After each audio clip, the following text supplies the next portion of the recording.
시간 우리에게 주시는 하나님의 말씀 사사기 11장 29절에서 33절까지 말씀입니다.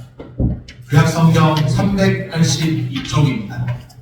이에 여호와의 영이 입다에게 임하시니 입다가 길르앗과 므낫세를 지나서 길르앗의 미스베에 이르고 길르앗의 미스베에서부터 암몬 자손에게로 나아갈 때에 그가 여호와께 서원하여 이르되 주께서 과연 암몬 자손을 내 손에 넘겨주시며 내가 암몬 자손에게서 평안히 돌아올 때에 누구든지 내 집 문에서 나와서 나를 영접하는 그는 여호와께 돌릴 것이니 내가 그를 번제물로 드리겠나이다 하니라. 이에 입다가 암몬 자손에게 이르러 그들과 싸우더니 여호와께서 그들을 그의 손에 넘겨주시며 아로엘에서부터 민닛에 이르기까지 20성읍을 치고 또 아벨 그라빔까지 매우 크게 무찌르니 이에 암몬 자손이 이스라엘 자손 앞에 항복하였더라. 아멘. 샬롬, 주님의 평강이 함께하기를 소원합니다. 아멘. 지난해에 이어서 계속해서 사사시대를 살펴보고 있습니다. 오늘 본문 사사 입다에 관한 내용입니다. 입다에게 사명이 있습니다. 암몬의 압제로부터 이스라엘을 건져내는 거죠. 입다는 길르앗 장로들이 하나님께 묻지도 않고 세워진 지도자였습니다. 그런데 하나님께서는 입다를 들어서 암몬과의 싸움에 도구로 사용하십니다. 입다가 사사로 세워진 것이 너무나도 분명합니다. 하나님께서 입다를 사사로 세우셨다는 그 징표가 있는데 그 징표가 무엇이냐? 여호와의 영입니다. 하나님께서 우리를 부르셨다는 징표. 하나님의 영의 인도함을 받는 것이죠. 29절에 보니 이렇게 말씀합니다. 여호와의 영이 입다에게 임하시니. 누가 입다에게 임했어요? 여호와의 영이 입다에게 임하시니. 오늘 우리를 부르신 분도 하나님이십니다. 하나님의 자녀로 살아가는 것도 은혜예요. 또한 하나님의 영의 인도함을 받기에 우리가 하나님의 자녀로 살아갈 수가 있는 것이죠. 우리가 우리 생각대로 우리 뜻대로 주님 앞에 나온 것 같아 보여도 그 배후에는 하나님의 주관하심과 간섭하심이 있습니다. 하나님의 영의 인도함을 받는 자마다 다 하나님의 아들들입니다. 하나님의 영, 여호와의 영, 하나님의 영이죠. 하나님의 영이 임하십니다. 여호와의 영이 임재하면 승리가 따릅니다. 하나님의 영이 함께하면 반드시 승리합니다. 암몬과의 싸움을 앞둔 시점이죠. 여호와의 영이 입다에게 임합니다. 여호와의 영이 임했다는 그 말씀은 이 전쟁의 주관자가 누구라는 여호와시고 하나님이시다. 여호와께서 이 전쟁의 주관자 되십니다. 여호와의 영이 임했습니다. 이 전쟁을 지휘하시는 분이 하나님이십니다. 주님이 전쟁을 주관하시면 반드시 승리합니다. 오늘 나는 이전보다 더 한 살 더 먹었고 이전보다 더 몸은 약한 것 같기도 하고 또 가진 것도 없는 것 같고 또 생각해보면 나 스스로를 볼 때 뭔가 내세울 것도 없어 보이기도 하는데 마음은 참 적지만 마음은 청춘인데 내세울 게 하나도 없어 보이고 내가 무슨 일을 할 수 있어요? 아닙니다. 하나님의 영이 함께 하시면 반드시 승리합니다. 내 모든 생각, 내 모든 사정, 내 모든 형편 그것을 바라볼 것이 아니라 하나님의 영이 나와 함께 하여 주옵소서. 하나님의 영이 2026년에도 우리를 인도하여 주옵소서. 하나님의 영의 인도함을 받는 자로 살게 하여 주옵소서. 우리가 그렇게 기도하며 주의 은혜를 구해야 할 줄로 믿습니다. 하나님의 영이 전쟁을 주관하시면 반드시 승리. 32절 말씀입니다. 이에 입다가 암몬 자손에게 이르러 그들과 싸우더니 그 다음 말씀 어떻게 돼요? 같이 한번 읽겠습니다. 여호와께서 그들을 그의 손에 넘겨주시네. 여호와께서 넘겨주시네. 적들을, 대적들을 이스라엘의 손에 넘겨주신 거예요. 입다와 이스라엘의 손에 대적들을 넘겨주신 거예요. 그 말은 이제 적들은 이스라엘 손아귀에 있다는 거예요. 여호와께서 암몬 자손을 입다의 손에 넘겨주셨습니다. 또 33절 끝에 보면 이렇게 말씀합니다. 매우 크게 무찌르니 이에 암몬 자손이 이스라엘 자손 앞에 뭐 하였더라? 항복하였더라. 하나님의 영이 이끄시니까 사람의 눈으로 볼 때는 암몬과 싸워서 이길 수 있겠나? 승산이 있겠나? 그런 생각할 수 있지만 사람의 판단으로 그렇지만 하나님의 영이 인도하시니까 크게 무찌르니, 매우 크게 무찌르니 항복하였더라. 항복하였더라. 하나님의 영이 우리를 이끄시면 이렇게 우리의 길이 열리고 하나님의 영이 이끄시면 이렇게 우리 삶을 주관하셔서 반드시 승리할 역사가 따릅니다.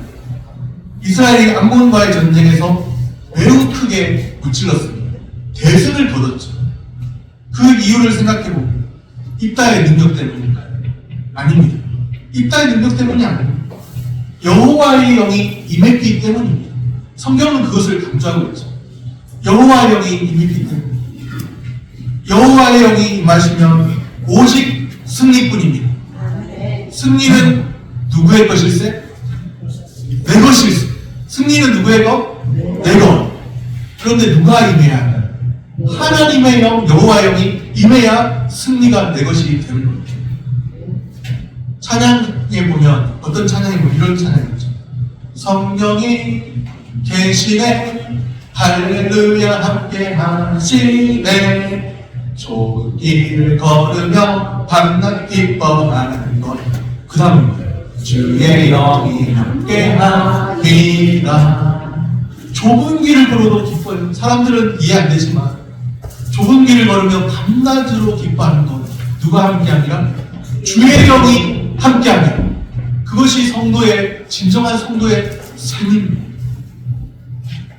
주의 영이 함께하면 반드시 이겨요. 이깁니다. 선택이 어렵잖아요. 이기는 것밖에 선택할 수가 없잖아요. 주의 영이 임하시면 반드시 이겨요. 이깁니다. 주님과 동행함으로 승리를 마음껏 누리시기를 바랍니다. 여호와의 영이 임했습니다. 다 잘 풀린 것 같았죠. 그런데 암몬 자손과 싸우기 전에 입다가 서원을 합니다. 서원을 했습니다. 31절 말씀입니다. 내가 암몬 자손에게서 평안히 돌아올 때에 누구든지 내 집 문에서 나와서 나를 영접하는 그는 여호와께 돌릴 것이니 내가 그를 번제물로 드리겠나이다 하니라. 이 내용을 보니까 좀 심각한 서원 같지 않습니까? 뭔지는 잘 몰라도 한번 천천히 읽어보면요. 내가 암몬 자손에게서 평안히 돌아올 때, 암몬과 싸우고 나서 돌아올 건데, 그럴 때 누구든지 나의 집 문에서 나와서 나를 영접하는 사람이 있으면, 제일 먼저 영접하는 그 사람이 있으면 그는 여호와께 돌릴 것입니다. 내가 그를 뭐로 드리겠나이다? 번제물로. 번제물이 뭔지 아시는 분은 심각성을 알아요. 번제물을 태워서 드리는 제사거든요. 번제물. 사람을 태워서 제사로 바치겠다는 사람. 아니 세상에 어떻게? 아니 세상에 이런 일이. 요즘에는 아주 오래전에는 아니 세상에 이런 일이 있더라고요. 프로그램. 아니 세상에 이런 일. 입다의 이야기를 누군가 들었어요. 어떤 사람은 그랬어요. 아니 사사 입다라면서 상식이 있는 사람인가? 어떻게 승리를 간구하는 그 마음은 알겠는데 번제물로 드리겠다고 말할 수 있습니다. 나를 영접하는 그는 번제물로 드리겠다. 하나님이 이기게 해주시면, 하나님이 내게 승리를 주시면, 암몬과 싸울 때 승리를 주시면, 돌아올 때 자신을 처음으로 맞이한 자를 번제물로 드리겠다는 거죠. 이것이 뭔가, 어떻게 해서 이런 일이 가능한가? 당시의 이방 풍습입니다. 당시의 이방 풍습. 사람을 번제물로 바치는 그 행위가 이스라엘에는 없었는데 이방에는 있었어요. 다른 지역에는. 사람을 번제물로 바치는 행위. 그것을 네 글자로 뭘 하는 줄 아세요? 무슨 제사를 하는 줄 아세요? 산제사는 세 글자. 네 글자인데 사람을 몸을 그렇게 세워서 드리잖아요. 인신제사라고 부르죠. 인신제사. 사람 몸을 세워서 드리잖아요. 하나님 그런 인신제사를 받으시는 분일까요? 아닐까요? 하나님 그런 이방 풍습, 그런 제사 받으시는 분 아닙니다. 그러면 입다가 왜 이런 소원을 하게 되었나? 입다의 출신을 생각해보면요, 기생의 아들, 성경에 그렇게 얘기해요. 창녀를 말하는 거예요. 창녀의 아들로 태어났습니다. 귀천한 출신이죠. 아버지의 기업을 잊지 못한다고 이복 형제들에게서 쫓겨났어요. 잡류라고 불리는 불량배, 건달 무리들, 그 무리들의 우두머리가 되었죠. 불량배 출신이라고 사람들에게 당연히 홀대받았습니다. 그런데 입다가 잘하는 게 뭐였나? 불량배 우두머리라고 하는 거 보니까 싸움에는 능했어요. 싸움은 좀 잘했어요. 개인적인 야망도 컸습니다. 협상을 잘하는 능력도 있습니다. 반드시 이 싸움, 암몬과의 싸움에서 어떻게 해서라도 반드시 이겨야 한다. 반드시 이 싸움에서 승리해서 이스라엘의 지도자로 굳건히 자기의 자리를 붙이고 확고히 서기를 원했죠. 사람들 앞에서 이 싸움에서 자신의 위치를 굳게 하려면 사람들 앞에서 자신을 증명해야 돼요. 이 싸움은 이겨야 되는 싸움입니다. 입다는 전쟁터로 나서기 직전에 승리에 대한 열망으로 가득 차서 서원을 합니다. 서원. 해서는 안 될 소원입니다. 이스라엘이 얻은 승리 그 이면에는 입다의 성급한 소원이 있었습니다. 신들과 그 이방에 있던 신들에게 제사드릴 그런 행위는 신들과 모종의 거래를 해서 어떤 제물을 드리고 그렇게 해서 거래를 해서 뜻을 이루려고 하는 이방인의 방식이죠. 그런데 입다에게는 목적을 이룰 수만 있다면 하나님께 무엇이든지 바치겠다, 이런 생각이 깔려있는 거예요. 하나님 내게 승리만 허락해 주신다면 무엇이든지 내가 하겠습니다. 하나님 이번 한 번만 내게 승리 주시면 내가 무엇이든지 내가 가장 아끼는 거라도 다 바치겠습니다. 심지어 그것이 이방의 풍습인지는 몰라도 입다가 그걸 모르진 않았습니다. 그런 풍습인지 몰라도 내가 그렇게까지 하나님 앞에 내 정성을 다 보여드리겠습니다. 목적을 이룰 수만 있다면 무엇이든지 하겠다는 그릇된 맹세입니다. 가나안 종교, 그 이방 풍습의 가나안 종교의 인신제사에 입다도 물들어 있는 거죠. 사사기가 이 기록을 통해서 무엇을 보여줍니까? 사사잖아요. 이스라엘 지도자입니다. 당시 이스라엘 지도자예요. 그런데 사사시대의 이방 풍습을 따르는 이스라엘 지도자인 거죠. 사사기가 지금 무엇을 보여주고 있느냐면 그 지도자도 다 믿을 존재가 어때요? 분별력이 어둡습니다. 이방 풍습을 따르는 지도자. 그 지도자도 분별력이 어려워요. 그만큼 사사시대가 영적으로 타락했다. 지도자말로도 분별력이 없다. 그것을 보여주고 있습니다. 인간 사사의 불완전함이 드러나는 거죠. 입다의 불완전함이 드러나는 거죠. 승리는 했지만 목적을 이루기 위해서 하는 수단 방법 가리지 않고 하나님께 이거라도 다 드리겠습니다. 이것이라도 다 내어드리겠습니다. 내가 가장 귀하게 여기는 거라도 내어드리겠습니다. 번제물로 드리겠습니다. 목적을 이룰 수만 있다면 무엇이든 하겠다는 그릇된 맹세입니다. 인간 사사의 불완전함이 절실히 드러나고 있습니다. 그렇다면 역설적으로 이것이 무엇을 보여주는 것입니까? 인간 사사는 불완전하지만 하나님만이 이스라엘의 유일한 사사가 되십니다. 역설적으로 여호와 하쇼켓, 번역하면 여호와가 진정한 사사이십니다.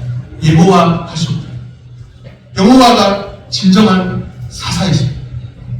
여호와가 진정한 통치자이십니다. 이것을 지금 잘 보여줘야 됩니다. 그 어떤 사사도 불완전합니다. 그런데 이스라엘을 진정 다스리는 진정한 사사 통치자는 하나님이십니다. 하나님께 부르심을 받았다면 다른 것 필요 없고 그냥 하나님께 집중하면 됩니다. 인간적인 방식 동원하려고 자기 생각으로 그렇게 할 필요 없이 하나님께 집중하면 됩니다.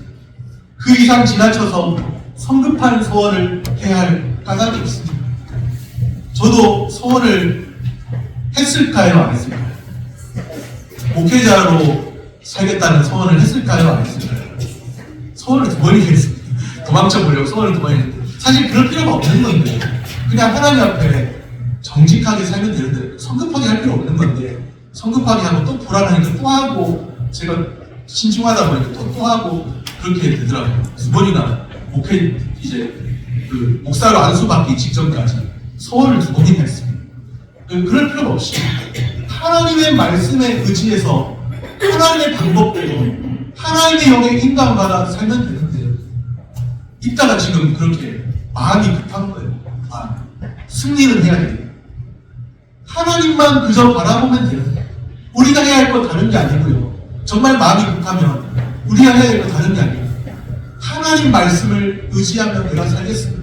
내 상황은 급하지만 내 상황은 다급하지만 내가 하나님의 뜻대로 하나님 뜻대로 하겠습니다. 역설적이게도 그렇게 하다 보면요. 내가 하나님 뜻대로 하면 망할 것 같지만 오히려 살게 하십니다. 하나님의 뜻대로 하다 보면 하나님께서 살려주십니다. 때로는 하나님께서 그러지 않고 또 병들어도 그냥 하나님께서 내버려 두시는데 망하면 되는 거예요. 하나님께서 그렇게 허락하신 거라면 그래도 사는 길입니다. 그래도 사는 길. 하나님의 뜻대로 행하는 그것이 우리의 진정 살 길입니다. 그저 하나님의 말씀대로 하면 됩니다. 우리가 하나님의 부르심을 받은 자가 하나님의 사사로 부르심을 받은 입다라 간다면 다른 방법을 생각할 게 아니라 하나님의 말씀을 그저 의지하면 됩니다. 우리가 하나님의 사람들로 부르심을 받은 사람들이라고 한다면 다른 방법 동원하려고 할 것이 아니에요. 내 생각대로 내 계획대로 다른 방법으로 어떤 것을 해결해 보려 할 것이 아니에요. 하나님의 방법대로 그저 하나님 말씀을 의지하면 됩니다. 우리 한번 따라해 볼까요? 그저 하나님 말씀을 의지합시다. 그게 우리의 살 길입니다. 그저 하나님 말씀 의지하면 됩니다.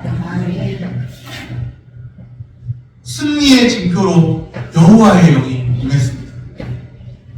우리에게 주어진 말씀이 성령께서 임하셔서 우리를 인도해 가십니다. 말씀과 성령의 인도하심을 따라가면 됩니다. 주님께 모든 상황 맡기고 내가 스스로 염려되고 불안하다고 걱정된다고 다급하게 일해서 잘 되는 적이 많이 있던가요? 저 같은 경우는 없더라고요. 다급하게 하다 보면 더 실수하더라고요. 다급하게 그냥 내 생각대로 하면 안 돼요. 그게 아니라 오히려 급할수록 돌아가라는 말이에요. 오히려 그저 하나님 말씀만 의지하고 하나님의 영의 인감을 받기로 마음의 작정을 하면 됩니다. 내가 마음은 다급하고 상황은 급하지만 하나님의 영의 인감을 받아 살겠습니다. 주님 앞에 그렇게 고백하는 사람이라고 한다면 하나님께서 어찌 그 마음을 괜히 보시지 않겠습니까? 2026년에는 다른 것보다 내가 그저 하나님 말씀을 의지하겠습니다. 하나님의 영의 인도함을 받아 살기를 원합니다. 그런 하나님의 사람들 다 되시기를 바랍니다. 말씀을 정리합니다. 여호와의 영이 임하는 곳에 승리가 있습니다. 그저 하나님 말씀 의지하면 됩니다. 우리 생각으로는 안 될 것 같아요. 하나님께서 우리를 살리시고 우리 삶을 주관하시고 인도하십니다. 2026년 한 해는 말씀과 성령의 인도하심 따라 사시기를 축복합니다. 기도하겠습니다.